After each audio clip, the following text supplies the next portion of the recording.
अरबी ऐं देवनागरी लिपि इन खे खणी करे चङो विवाद पुराणे वक़्त में हली रहियो हो, पर हींअर इहो विवाद शांत आहे। लॻभॻि माण्हू इन ॻाल्हि खे मञी चुका आहिनि त हाणे जेका पंहिंजी लिपि आहे उहा देवनागरी लिपि ई आहे।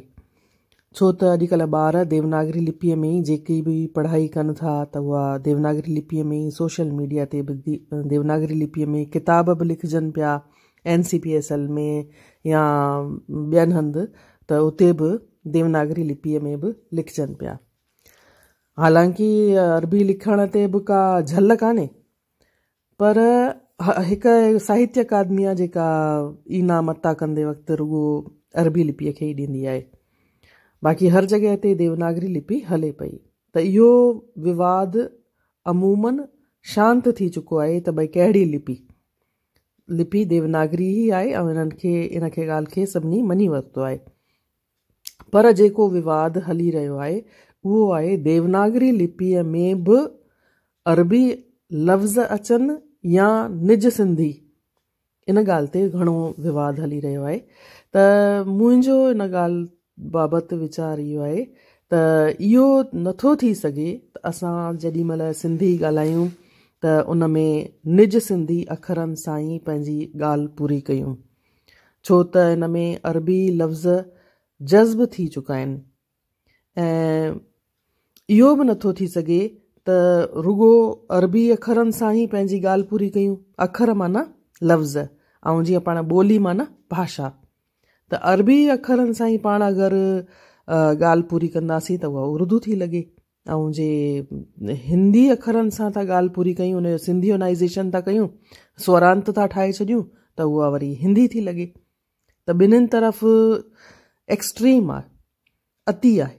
त इन अतीअ खे हटाइण लाइ, इहो अतीअ खे न वापराए पाण हिकु विचो रस्तो इहो हंडाए था सघूं त जिते ज़रूरी आहे उते ई फ़क़ति अरबी लफ़्ज़नि जो प्रयोग कयूं, उते ई उन्हनि खे कतब आणियूं, ऐं जिते ज़रूरी आहे उते हिंदी अखरनि जो सिंधियोनाइज़ेशन यानी स्वरांत ठाहे करे उनखे कतब आणियूं। ॿियनि भाषाउनि में बि जे ॾिसूं पाण, चाहे उहा अंग्रेज़ी हुजे या ॿियूं भाषाऊं आहिनि, उन्हनि बि ॿियनि भाषाउनि जा लफ़्ज़ एब्ज़ॉर्ब कया आहिनि, उन्हनि खया आहिनि, तॾहिं उन्हनि जी भाषा वसीअ ठही आहे ऐं उन्हनि जी भाषा जो जेको वाहिपो आहे उहो ॾींहं ब ॾींहुं वधंदो वियो आहे। चाहे अंग्रेज़ीअ जी मां मिसाल थी खणां त जेसिताईं पाण वॾो दिलि रखी करे ॿियनि भाषाउनि जे लफ़्ज़नि खे हंडाईंदासीं न, एब्ज़ॉर्ब न कंदासीं, एडॉप्ट न कंदासीं, तेसिताईं भाषा में या विवाद में ई मुंझा पिया हूंदासीं। हा, मूंखे इहे बाक़ी ईअं लॻंदो आहे कि हाणे लिपि विवाद ते खणी करे इहो मुंझारो लॻभॻि ख़तमु थी चुको आहे ऐं हाणे अगरि थोरो घणो मुंझारो आहे त उहो बि ॻाल्हि जी ॾे वठि करे करे ख़तमु करे छॾिजे ऐं साहित्य अकादमीअ खे बि जेको इनाम अता थी करे रुॻो अरबी लिपीअ वारनि खे त ईअं न करणु घुरिजे, उन्हनि खे बि देवनागरी लिपीअ खे बि मान्यता ॾियणु घुरिजे। अरबी लिपीअ जा जेके हिमायती आहिनि उहे इहो दलील ॾींदा आहिनि, इहा दलील ॾींदा आहिनि त जेको असांजो अदब आहे उहो घणो करे अरबी लिपीअ में आहे। जेको पुराणी किताब लिखी चुका आहियूं त उहे अरबी लिपीअ में आहिनि, त उन्हनि जो वरी पोइ छा थींदो। त इन बाबति मुंहिंजा वीचार आहिनि त जेतिरो जल्दी थी सघे ओतिरो जल्दी पाण खे उन अदब खे ट्रांसलिट्रेशन यानी कि उन लिपीअ जो जेको अरबी लिपि आहे उनखे देवनागरी लिपीअ में कन्वर्ट कराइणु घुरिजे। अहिड़ा सॉफ्टवेयर बि ठही विया आहिनि ऐं हथू रादू बि पाण इहो कमु करे था सघूं। रही ॻाल्हि सॼो लिटरेचर त पाण नथा ट्रांसलिट्रेट करे सघूं, इहो महांगो थो पवे। त जेके ख़ासि किताब आहिनि, वॾा किताब आहिनि, उन्हनि जो त ट्रांसलिट्रेशन कराइणी घुरिजे।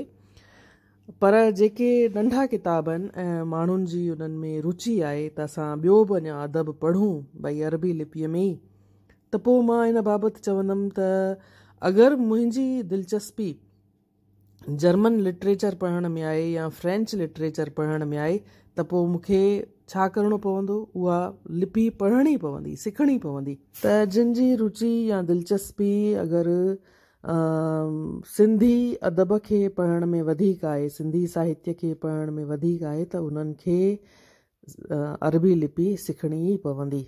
छो त सॼो लिटरेचर, जेको बि पुराणो लिटरेचर आहे, उहो एतिरो जल्दी त ट्रांसलिटरेट न थी सघंदो, ऐं उनजे इंतज़ार में वेही रहण में या मूंझारो पैदा करण में कि हीअ लिपि हुजणु घुरिजे या हूअ लिपि हुजणु घुरिजे, इन खां बहितर आहे त पंहिंजी दिलचस्पी पूरी करणी आहे त सिखणी पवंदी। घटि में घटि उहो अदब पढ़ण लाइ, उहो साहित्य पढ़ण लाइ त अरबी लिपि सिखणी पवंदी, भले पोइ लिखूं पाण देवनागरी लिपीअ में ई। इहे मुंहिंजा लिपि बाबति वीचार आहिनि। हर कंहिंजा पंहिंजा पंहिंजा वीचार थींदा आहिनि। मां पंहिंजा वीचार तव्हांजे साम्हूं रखिया आहिनि। मां सम्झां थी मां कुझु माण्हुनि खे त मूंसां गॾु सहमति हूंदा। जय झूलेलाल।